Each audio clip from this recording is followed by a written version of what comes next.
What's up, family? Thank you for tuning in to the Dream Nation podcast. My name is Casanova. I'll be your host, and I'm excited to be bringing to you entrepreneurs, thought leaders, and trailblazers from around the world. Stay locked in with us because we're about to go on a journey that will change your life.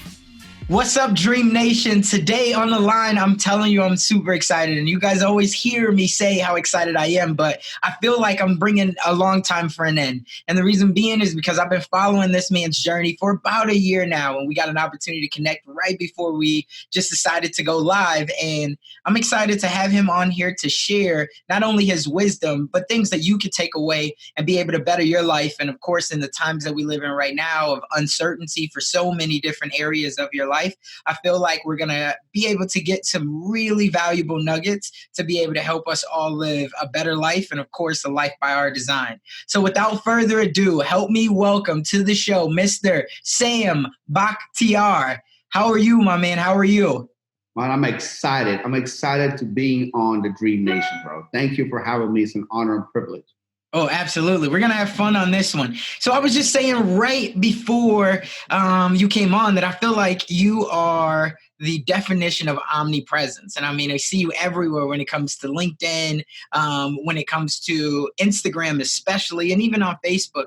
And I know you have the 1%er podcast, and you've been featured in all these publications like Entrepreneur, and I believe even Forbes I might have saw, just major publications. But I always like to give the proper introduction. So before you were featured in all these publications, before you've been doing coaching and consulting and becoming even a world champion when it comes to bodybuilding, take it back to when you were just a young boy. Tell me, who is Sam Bakhtiar? Well, Sam Bakhtiar, wow. Well, I was born in a third world country. I was born in Tehran, Iran. And so I was born in a third world country, middle class family, and I remember when I was 3 years old, two significant things happened in my life. One was my mom and dad split up. My dad moved to Canada, and I never saw my dad again after that. And then at that time, our country also went to war with Iraq. So Saddam Hussein started bombing us, and every night we would hear bombings and things like that. So that was my first few years of life. So when I was 11 years old, my mom didn't want me to die and go to the army. And so we escaped the country. We came to the United States as refugees of war. And that's where I first came to the United States. That was the beginning. Got it. I love that. So how old were you when you lost your dad, or when your dad, moved away? 3. I was 3 years old. Got it. Did you have any other brothers or sisters? No brothers and no sisters. I was the only child. Got it. Same here. So I want to talk about that first off, because for me, it was so much trial and error being raised by a mother, right? And having no father, no older brothers or sisters. Like, how did you start to really understand your path? Because for me, it was very tough, I'll be honest, because I was trying some of everything, right? And that's why I feel like I want to be the father that I am, or that I'm growing to be every single day. And the reason being is because I knew that, like, it was such a struggle for me to try to figure out what was the right and the wrong way to do things, right? And especially in the world, even now, I feel like it's harder for other kids because you have social media that's always flashing in your face. So then you're always feeling like that you have to keep up with someone else. And if you don't have anybody who instills values in you, especially if you're a young boy, that's a man. Like, how did you grow through that? It's funny when I'm looking back at life. Steve Jobs always connected dots going backwards and not forward. So at the time, not having a dad and being at a disadvantage. I remember coming to America, we'd be on food stamps and living in our projects and low income housing, wearing Payless shoes, getting made fun of and everything else like that. I was lost in life, but the only one thing I had that I always was very interested in, and that was sports. Now, I remember ever since I was a little kid, ever since I was able to walk, even in my old country, I started playing soccer. So I was always involved. I always had a passion. I was always wanted to get good at something, and so from 3 to 11, all I did, I remember I was outside playing soccer in the streets. And If I was in the school, I was playing soccer. I wasn't, I remember, the street light comes on and my mom was like, you got to come home, man. It's late now, Right, right. But when I came to America, that was taken away because in 1985, in the middle of nowhere, America, Sharon, Pennsylvania, nobody knew what soccer was, and I came to a new country, didn't speak the language, didn't have any friends, and they didn't have the sports that I wanted in school. They have football, basketball, and baseball, American football. And I'm like, what is going on, And so I turned to try to say if I can play basketball. I never played basketball before, but I knew the object of the game, which is better than the football and baseball, because I didn't even know what the object of the game was. So I tried out for the basketball team, and I got cut from the basketball team. Now, coming from somebody who was really good in soccer, who was somebody in his old country, coming to a new country and not being good at anything, not being belong to anyone, it was tough. It was really, really, really tough. I'll never forget that day. I got cut from the basketball team. And when I mean I got cut from the basketball, I was the only one that got cut. Everybody else made it. I walked home in the snow. I was crying. I told my mom that I want to go back to the old country. I didn't like this country. I didn't like America because I thought I was coming to Beverly Hills, but I went to Sharon, Pennsylvania. I was the only minority. I didn't speak the language. Kids made fun of me. I got cut from the basketball team. I was getting bullied. But I didn't have a choice. My mom said, we came here, we escaped the country, we can't go back, so why don't you go play basketball and get better? So my passion was to get better at basketball, but then I found weightlifting. So I think the way out of life is to always have something to look forward to. Always be working towards something. Don't have any idle time. I believe that when you have a lot of idle time, that's when you get in trouble. That's when you start messing up. So, but if you're always working towards something, I don't care if it's playing sports, I don't care if it's on a project, I don't care if it's bettering yourself, I don't care if it's you're working on the house, working on the yard, but don't sit still and not have anything to do because that's when you get in trouble. Man, I love that. That's a word right there for sure. So getting bullied, everything. Now at this time, so you at least had, where did bodybuilding come in for you, right? Like where did this start for you to be able to look forward to that? So, when I cried to my mom that I wanted to go back to the old country, my mom said, okay, you can't go back. Here's the game plan. After school, there's about between school and home was a 3-mile walk. But about a mile from school, there was a boys club where they had, a basketball, there's a recreational center. And my mom said, go to the, it was called Buell Club. Go to Buell Club and play basketball and get better. So as I was going to get better at basketball one day, I saw these guys that are coming from this room upstairs. And at that time, remember Arnold movies were on, the Terminator and the Rock movies were on. And I always was fascinated with how Arnold looked and how, Sylvester Stallone looked and how muscular they are. But I saw these guys, I'm like, man, they look like them. I'm like, they're like swole. I'm like, I wonder what's going on. And I was like 11, 12 years old. I was a scrawny little kid, with a big belly, and I went up there and we were like, man, these guys were like huge, steel workers, lifting insane weights, spitting tobacco, slapping each other, yelling, listening to like loud music. I'm like, this is crazy. I was kind of intimidated, but I would go up there every time they leave and I'll start working out. And when I started working out after a few months, I started seeing like little baby muscles. And that's when I was like, man, this is cool. I'm getting stronger. My God, I'm improving every day. Just to see the fact that I went from not being able to lift the bar to lifting the bar, then maybe putting 10 pounds on it, then maybe putting 20 pounds on it. That gave me self-confidence that I was able to, overcome adversity. I was able to overcome weight. I was able to overcome the initial soreness and the pain that I had to go through. And that changed my whole mindset about it. That's when I was like, man, I want to become a bodybuilder. And I want to learn everything that I need to know about anatomy, physiology, biomechanics, nutrition. Again, let's look back. In life, you have to be obsessed about something. In life, you have to be obsessed about something. You have to have a goal. You have to have something that you're obsessed about, something positive, that you're going to be obsessed about, that you're willing to, you want to learn everything about it. You want to get to know everything about it. You need to know inside and out. As you can see, I'm still, in this day, I'm still a nerd. I read all the books. I still read nutritional books. I still read transformational books. I still read bodybuilding books. But I also now develop a love for personal development. a love for business development, and I've diversified, my thing, my whole thing. See, my core thing is it's like a T, right? It's like a T. The vertical line is bodybuilding, nutrition, transformation, and then I have to have on this side of the T is marketing, sales, and be able to generate revenue. And on this side now is personal development, because I'm not going to out earn who I am. Right.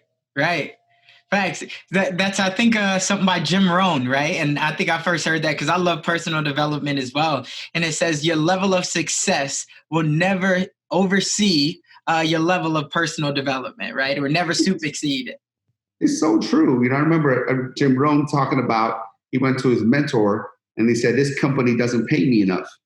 It doesn't pay enough. And his mentor said, no, they don't pay you enough. I bet you they're paying somebody a lot. Right. It's all about value and who you become and the value you bring in the marketplace.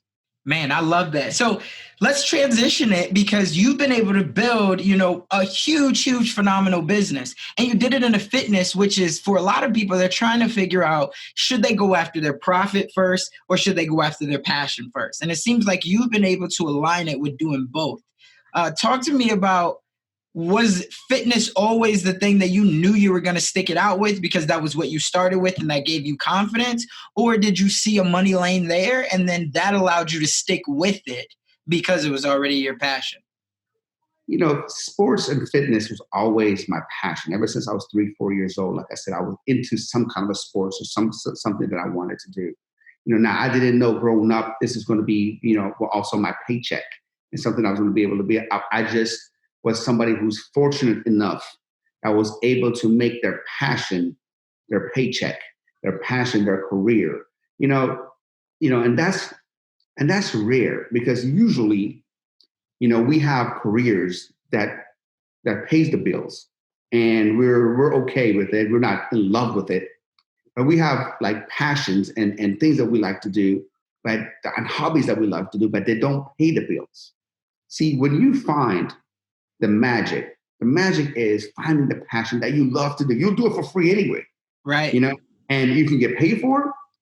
That's the magic. And look, man, before I talked to you, I was in the gym for a couple of hours. I was working out for a couple of hours. After we get done with this, a couple of hours later, I'm going to go for my walk. This is something that I do free. I practice every day. I love helping people transform their life physically and then help them transform other ways by getting them to be the best version of themselves. So that's a huge, when you ask, should they go after profit? Should I have to go to passion? It really depends on the person's circumstances. There's no right or wrong answer for that. The answer is where they are at in life and what they want. See, if you are young and you live with your mom and dad and you don't really have a lot of overhead, and you want to kind of like go after your passion, then you have the ability to do that without a lot of drawbacks, right? You can go after and build something. Or if you're single and you live very frugal, which I highly recommend every single person and everybody out there to live a very simple, frugal life. So you don't have all this crazy overhead and all these payments or anything like that. You're not in a rat race.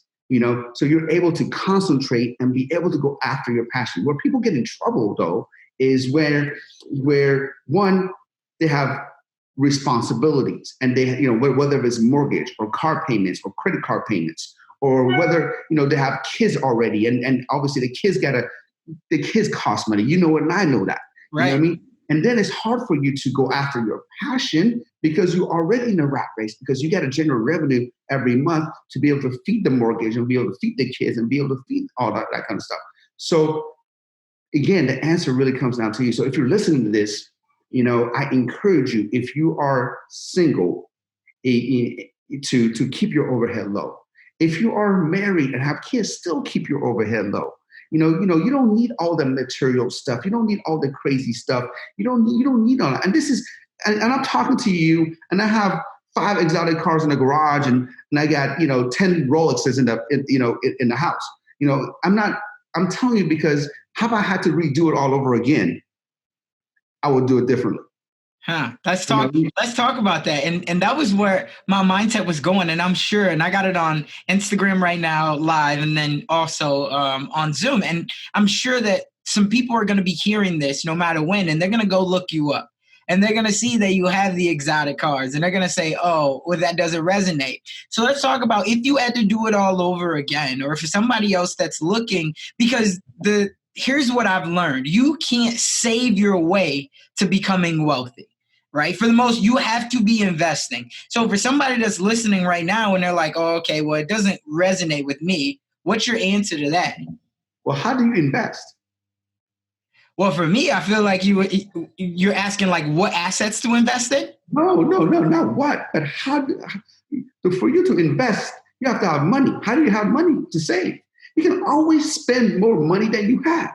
I don't care. I mean, look at the Mike Tyson, look at the MC Hammers. You can see all these celebrities and sports stars that go bankrupt all the time. These guys make millions and millions and millions of dollars. I don't care how many millions of dollars you have. You can spend more money, just like you can eat more than you can work out. You can't outrun a fork. You know what I mean? You can't outrun a fork. You know what I mean? You can always spend more money than you have. I don't care who you are. So if you're not respectful with your money, you know, then you can't. I agree with you 100%. You gotta invest money. You gotta make money work for you. You gotta be able to make money in your sleep. You gotta put that money to work. But you won't have any money if you don't save any money to invest. Right. You know what I mean? So it's a two-way street. It's a two-way street. You know, a lot of people like they want to invest, but they're not. You know, they want to invest, but yet they want an iPhone 52 right now. Or they want to invest and they want a new Jordans, but they had a new Jordans last week. Or they want to invest, but they want, the Toyota Corolla is not good enough. They want a BMW on a lease payment. You know what I mean? So, the key to life and the key to success in anything, I want your viewers to write this down. The key to life success, whether you want to lose weight, whether you want to get swole, whether you want to make money, whether you want to invest, I don't care what, it comes down to one thing. It's really simple. You know what it is? I would say discipline. Exactly. It's delayed gratification, which is a form of discipline. You know what I mean? I used to think, look, man, you come from Southside Chicago, man. I come from a hood too. I come from. So when I started making money, see, when I was growing up, I come from Sharon, PA, man. Look it up. At least Chicago, you can go 10 minutes down the street and you can see some nice things. Right. Sharon, Pennsylvania is in the middle of nowhere. You can't go 10, 15 minutes to even be exposed to anything nice. There's nothing nice. Right? I remember when I came to California and saw a BMW for the first time, like, damn, there's a BMW. I never seen a BMW. Right. Like it was like that. So growing up in that poor, being in the projects, being on food stamps, single mom, I idolized material things as success. Kind of like, oh my God, if I get a BMW, that's success. If I get a car, if I get a truck, it's success. If I get a watch, it's success. So I was kind of like these rappers. These rappers, they get their first deal. Next thing you know, they're like blowing money, throwing money, and they got the cars and this and that, but everything's on lease and everything, they don't own none of that. Right. I was like a typical rapper because I wasn't exposed to people like Jim Rohn. I wasn't exposed to like mentors to be able to say how real wealth is made, right? So when I started making money, I was like, oh my God, man, I got to get this, I got to get that, I got to get this. Matter of fact, that's why in 2008, I almost went bankrupt. I almost went bankrupt. I foreclosure on my house and all that because I didn't know anything, and that messed me up. You know why it messed me up? Because I had my first daughter in 2009, 2008, the recession hit. I'm minus $314 in my bank account, and now I'm like, okay, I'm going to be the same deadbeat father that I never had. Remember, the reason you are the father that you are, the reason the father that I am, because we learned what not to do. Right. You know what I mean? We didn't have role models to show us what to do. You can learn two different ways. You can learn by a role model telling you what to do, and you can learn by, oh shit, I don't want to do that. Right? And so we learn by what not to do. And I didn't want to be that deadbeat dad that didn't have anything.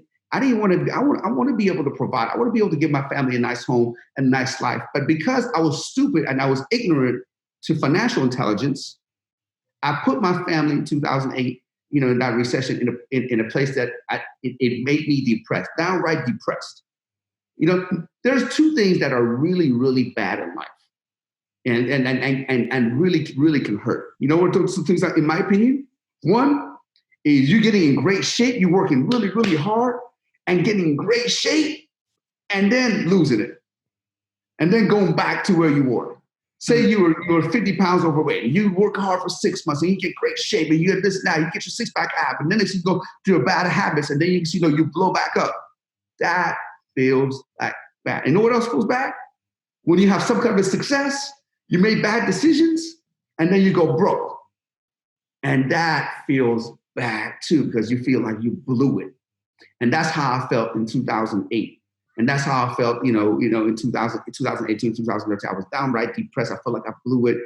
I had to get myself back up, and I did. And right now we're talking right now while we're recording this podcast is during COVID-19, right? The whole world is closed. All my gyms are shut down. All my businesses are shut down. But guess what? I'm not sweating it.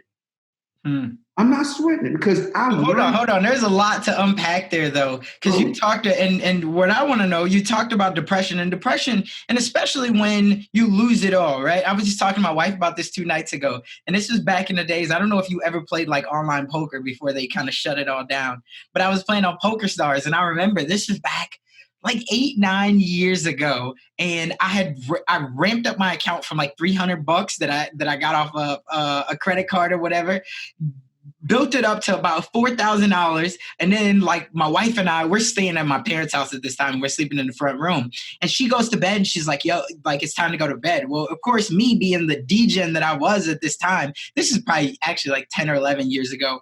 But anyway, I wound up kept playing, and over the course of the night, I lose it all. Right. And I remember like that next morning crying to my wife because she woke up, and I remember I had plans for all of this money and everything. But the whole purpose of me saying this part is because I tell people all the time, when you fail, that is what really builds your character. Right. And so for you, obviously, when you failed, at least in your own mindset in 2007, 2008, and you felt like you didn't make the right decisions for your wife and for your family, what was the thing that allowed you to build that back up and to stay resilient, to not quit? Because a lot of people that listen to this, they're like, they feel stuck, right? And your thing was to always find something positive to keep moving. What was that positive thing for you? Let me ask you a question. What choices do I have? I really have 2 choices, right? So I get this question asked a lot. And I think the answer is pretty simple. And a lot of people like overthink. For me, it's when I come up with a crossroad, I ask myself, what are my choices, right? A, I'm going to lay down. I'm going to accept defeat. I'm going to blame the economy. I'm going to blame, regret everything that I've done and just cry about it and be that 50, 60, 70-year-old guy who bitches and complains about what happened 30 years ago. And, why they didn't make the basketball team or football team, or why, this person in that economy messed them up. Or just keep going and figure something out. It's really that, look, I love watching boxing and I love watching MMA and that kind of stuff because I think boxing and fighting is a lot like life, And you ever see when a boxer had the other one against the ropes? The guy is like this, and the other guy just wailing at him, punches and bunches, and just throwing at him. The guy's against the rope, right? So if you look at the real good boxers, I'm talking about the Mike Tyson, the Floyd Mayweathers, the Canelo Alvarez, and things like that. While they're getting held on, right, they're looking for an opening. They're looking for just one little opening so they can counter. Right. And sometimes that one little opening, they counter and they knock the other guy out while he was punching them. Right. We got to look like those opportunities in life. All the setbacks, everything that you go through life, there are God's obstacles for you to overcome. So if he knows that you're worthy of his blessing, God is not going to bless you if you're going to lay down and you're going to quit and don't believe in his faith. Now, I'm not going to get religious because I'm not religious. I'm not somebody who's going to, thump, the Quran or the Bible or anything like that. I believe in God. But I also believe that there's a higher power out there, and you have to pass the test for him to be able to give you his blessing. And if you're going to sit down and lay down and accept defeat, and you're going to sit back in your setback, then you're not going to do anything. Setbacks are the perfect stages for a huge comeback. Man, I love it. Right. I absolutely love that. And I'm glad that you talked about it. What choices do we have? I think a lot of the times we overcomplicate it. Right. And we're searching for all these things. But at the end of the day, we are the strongest when we're backs up against the wall. Right. That's when we have to come out swinging. Let me tell you my recipe. Let me tell you my recipe for overcoming depression. What I do. Yeah. I get depressed when I have a really bad day or a really bad week. You know what I do? I'm going to order me a large Hawaiian thick crust pizza. I'm going to sit down and I'll watch 2 shows on Netflix, go to bed, and that's as far as my pity party is going to go. Next day, I got to get up. I'm full of carbs. I'm full of energy, and I'm ready to do this. Ready to do it. I love Nothing it. Hawaiian pizza and a couple of shows ain't going to fix for me. So talk to me about this. How big throughout your journey over these last 10 to 12 years, right? From when you lost it all to where you've built, how big have relationships been for you in this? Like, did you find yourself at a crossroads where you had to do most of it yourself? Or did you find yourself always having somebody that was either alongside of you other than your wife? Or maybe your wife was the person that was just always there. Or like a mentor that was always like, Sam, I see you doing it again, and pulling you up. And now all of a sudden you like, you know what, I'm ready to get in. Almost like a trainer, right? Like a Floyd Mayweather Sr. Yeah. So all throughout life, I didn't have any mentorships or anything till I was like 32 years old. I didn't know anything about mentorships back then. Like I said, would you say that was because of you? Because you were like too naive to like go ask? Or would you say that was just because, like, why was that? I was too naive. I was maybe too egotistical. I thought I knew it all. I come from the hood, man.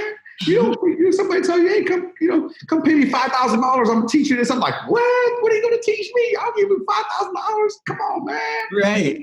So it was a whole new thing for me. I'm like, I pay college or I pay some books, but I'm not paying you anything. So I remember when I first hired my first mentor, and that's when I retired from bodybuilding. I'm like, I was getting ready to get married, and I'm going like, okay, man, now I got to take this business seriously. I remember talking to the mentor. I remember opting online, looking at this guy, sending me some emails. And I'm like, and then he says, yeah, he can mentor me for a whole year. And back then, this was like I said, 2005, I believe. It was like $2,500 for a whole year. And I was like, $2,500 a year? I'm not paying you that. And then I'm like, maybe this guy knows his stuff. But I'm like, I told the guy, I'm like, well, I'm not going to pay you. I got to meet you first. I got to shake your hand. I'm not sending you money over the internet. You know what I mean? Like, I was that skeptical. Right. So I made the guy come to my gym. I had to meet him, wrote him a check, very skeptical. Was he local? He was about an hour away. Okay. He came over, wrote him a check for $2,500. And then I'm like, I still was like, man, God, man, I don't know if I can put a stop payment on this check. How this is going to do. And that $2,500 was the best investment I ever made. And that's what it opened up to me in so many different ways, and now I learned the power of mentorship. See, there's an old, I don't know if you heard this story. I'm going to tell you a story that pertains to me. So in my house, we have an elevator. When I bought this house and the elevator light didn't work, it was a brand new home. Somehow the elevator light didn't work. So I had, my contractor, my general contractor, look at it for days, couldn't fix it. Then I had my electrician come, couldn't fix it. I had my handyman come for 3-4 months, 3-4 different people were going on there and they couldn't fix it. Right? So I'm going like, dude, what am I going to, this is bothering me that this elevator doesn't have a light. I don't want to get in there with the kids in this dark elevator. People will freak out. Right. I got to get this thing fixed. So I'll call an elevator company that specializes in home elevators. I said, man, I got this light coming on. Like, come fix it. I thought maybe it'd be a couple of $100 for them to come. fix the light or whatever. They're like, well, if we come, it's $1,100 minimum. And then we'll check out your elevator. We'll do no maintenance. I'm like, my elevator doesn't need maintenance. We just need the light. Well, it's $1,100 minimum.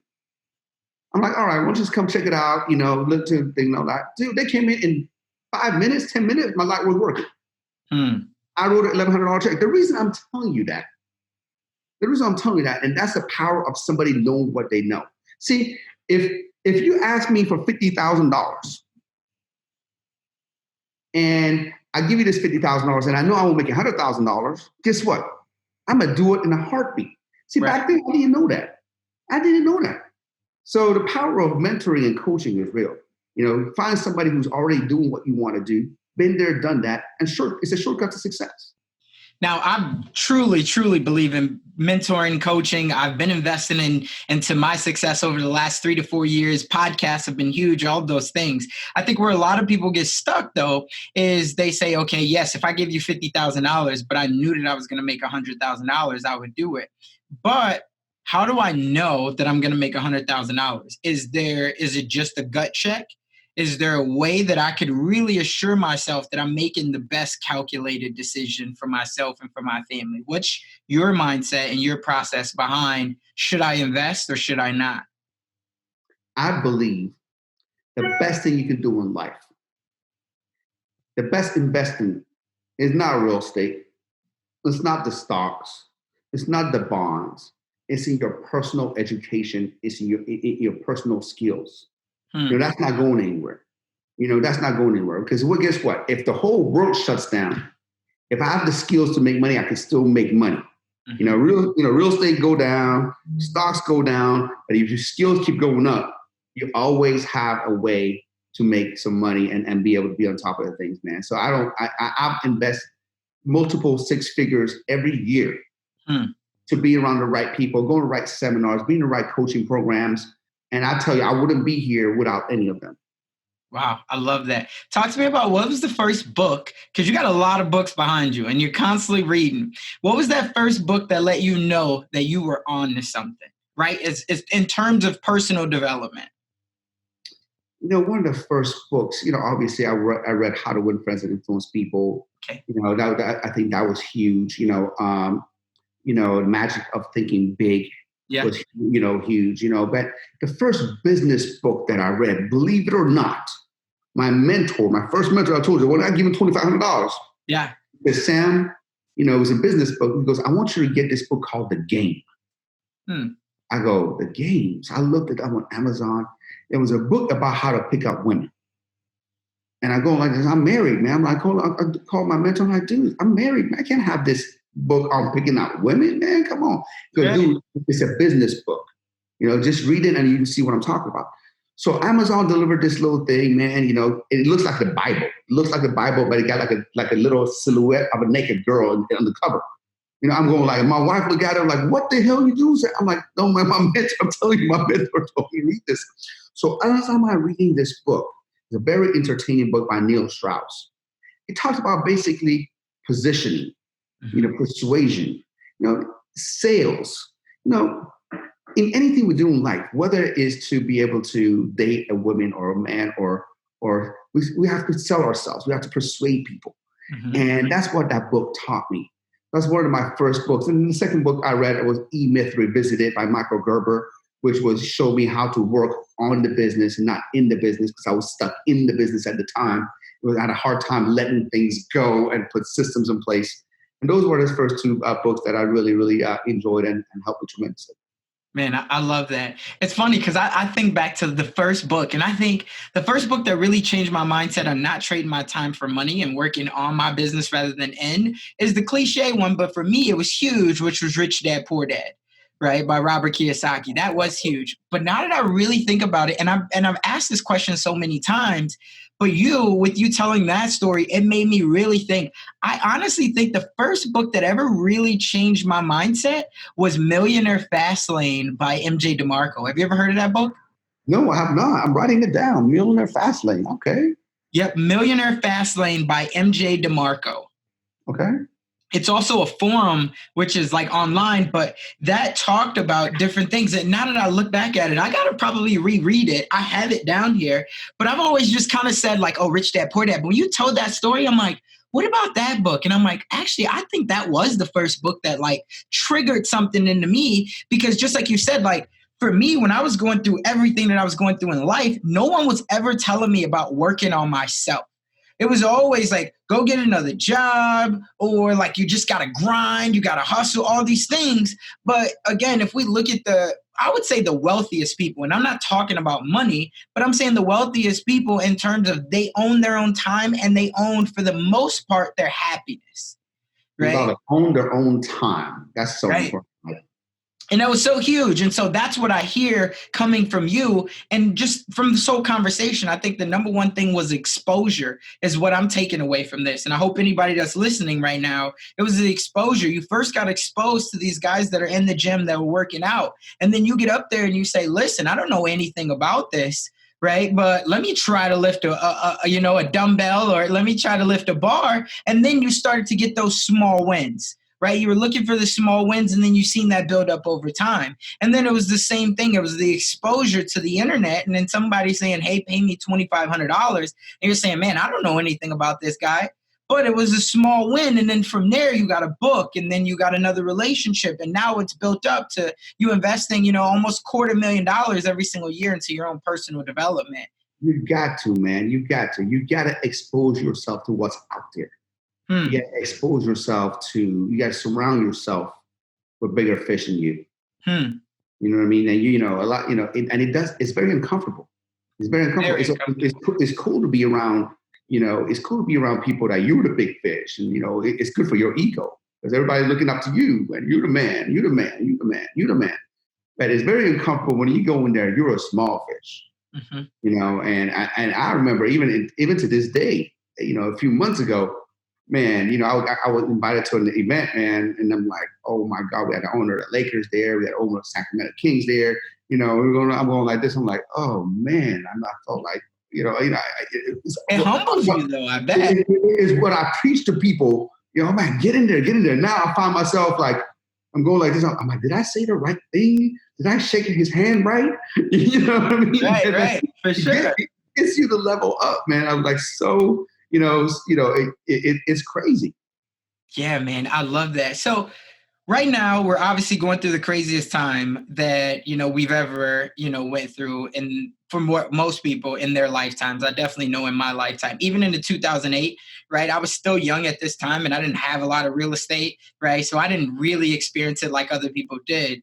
But for right now, for somebody that's looking to better their situation, right? For me, I have always been an advocate, at least over the last 3 years, if you need to own something, you need to own a business. And I believe that right now it's more than ever being proven, because if we look at where the government is trying to bail people out at, obviously you got the big airlines and the big corporations, they'll get theirs, but then also a lot of funding is going to small to medium-sized businesses, as long as you've paid in taxes and you have a legit business. So I'm telling people that, hey, now you understand why it's important for you to have some type of a business.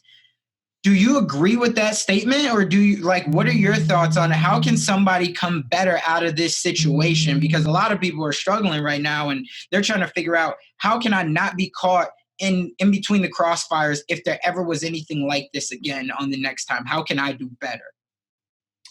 Well, I think that everybody is a business, is a corporation, whether they like it or not. Explain. So you are your own brand, no matter what you do. Now, let's just say you don't have your own business, but you work for a company. But you do such a good job. You're such a badass that they gotta, even in our company, we have to lay off 95% of the workforce. But we have to keep 5. Are you the 5? I mean, are you going to make yourself indispensable in this world? That's basically what it comes down to, right?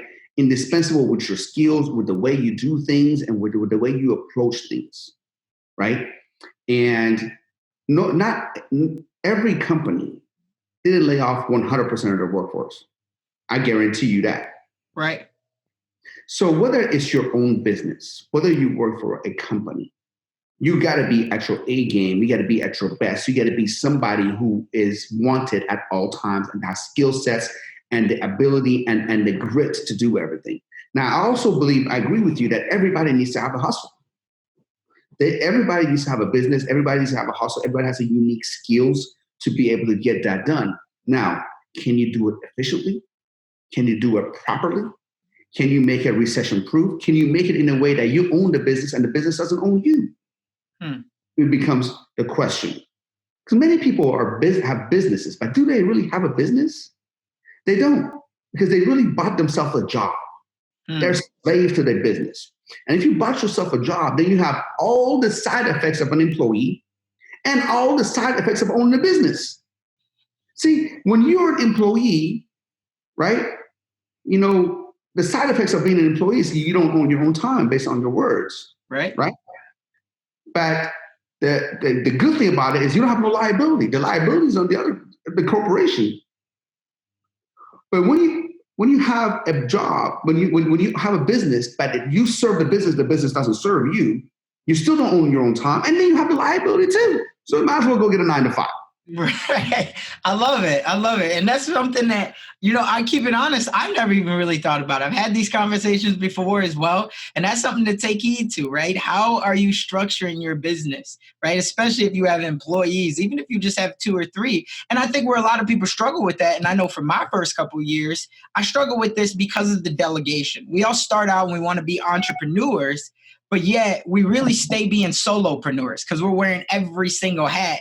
And then it's tough because we're like, listen, you can't. And I had to really become comfortable with myself to understand that, listen, they're not going to do it maybe as well as you, but you don't need them to. They might even do it better than you. But either way, you don't need them to. You need to be able to free up your mental capacity, what makes you be able to go out there and be the visionary of your business. Because as long as you're in it, you can't be the visionary to see where you're going. Did you ever struggle with that or no?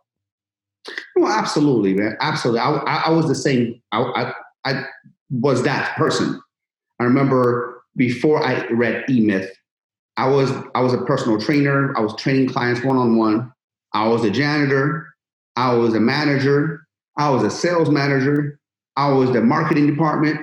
I was everything in the one. And when I got mentors and they told me, hey, man, maybe you need to delegate. Maybe you can't be on the floor. Maybe you got to work on your business. It was hard for me to give that up.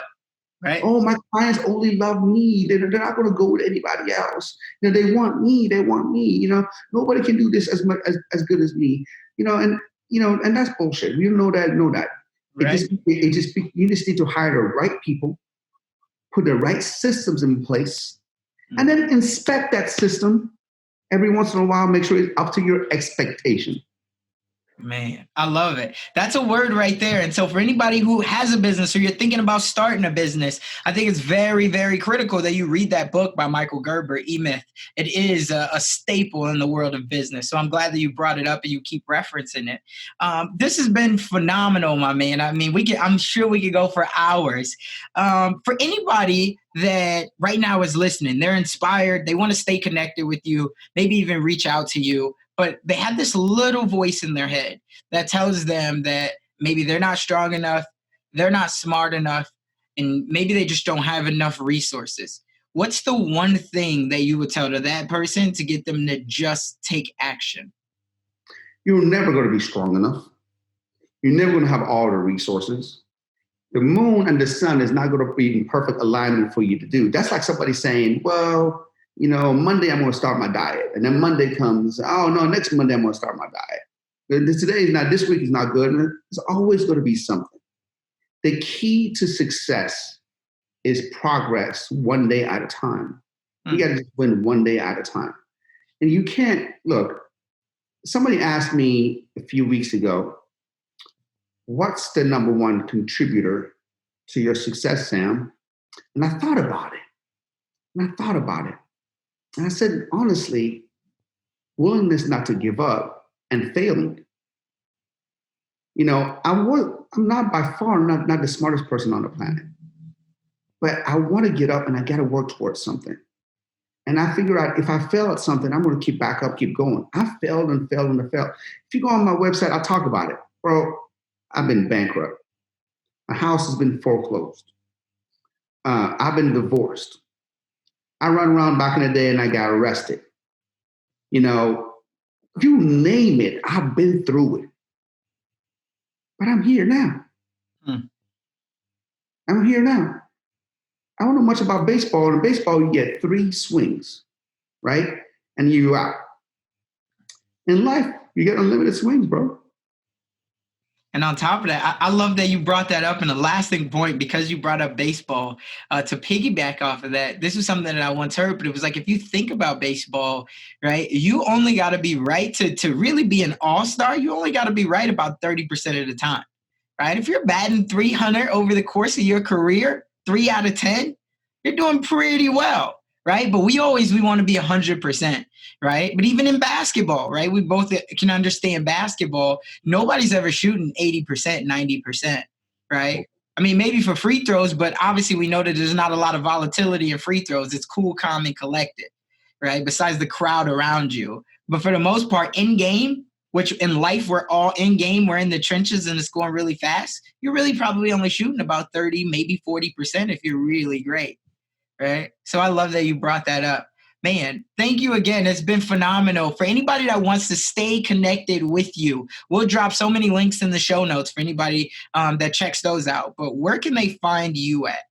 Yeah, just, you can Google my name, Sam Bakhtiar, SAMBAKHTIAR. My Instagram handle is the same. My Facebook is the same. And if somebody wants to connect with me directly, they can text me. I have a community text line, which is 909 240-15. 240-15. We'll make sure we put that in the show notes as well. But yeah, man, I'm sure somebody's inspired by this. I know I've been inspired by it. Your omnipresence is super dope. How you stay everywhere and you stay relevant as well. We look forward to watching your continued journey, continued success, and thank you for coming on. Remember, Dream Nation, in the dream we trust, but we must take action. Otherwise, it'll only merely be a fantasy. We'll see you on the next one. That's the episode for today. Let me know if you got any value out of this, if you liked anything about it. Reach out to me on Instagram or Twitter, any of the social media networks. And of course, leave me a review, iTunes, Stitcher, SoundCloud, wherever you're hearing this at. I would love to have a review to show, what you're getting out of this. Is there anything that I could do better? Is there any way that I can add more value to you? So hopefully you all take some action today. That's my show. I love you all. Be great. But remember, we must take action.